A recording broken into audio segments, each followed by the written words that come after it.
Weh, Kementerian Dalam Negeri buat apa? Pak Menteri mana? Sebenarnya banyak dah KDN buat. Datuk Seri Saifuddin Nasution adalah menteri yang buat kerja. Tak ada bising-bising. So, sini aku cerita.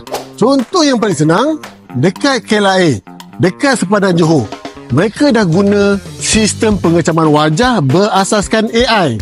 Maksudnya, tak payah beratur panjang nak tunggu cop pasport. Hari tu aku pergi Singapura untuk attend convention. Lancar je prosesnya, bro.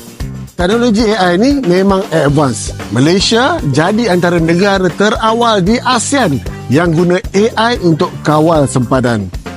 Nak jaga keselamatan sempadan, kita gunakan teknologi. Lepas tu, ada yang kata Malaysia ni main isu dalam negara je. Tapi mungkin korang tak tahu.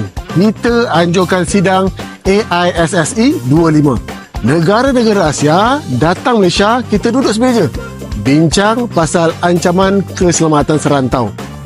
Macam jenayah rentas sempadan, cyber threat dan ekstremism.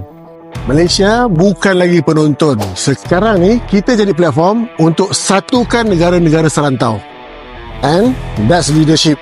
Bukan cakap kosong.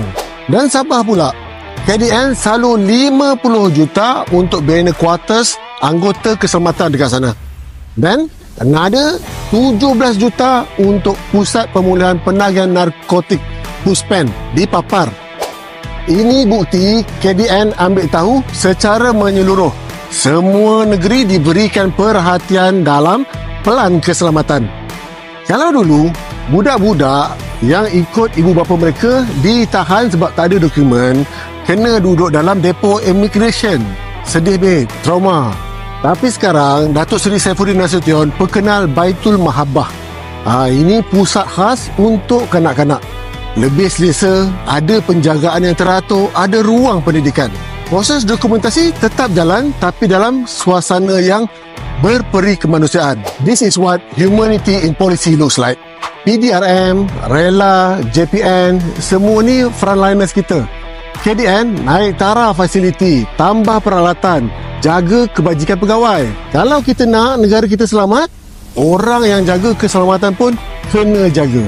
Bukan setakat suruh kerja, tapi beri kemudahan untuk mereka buat kerja dengan lebih baik.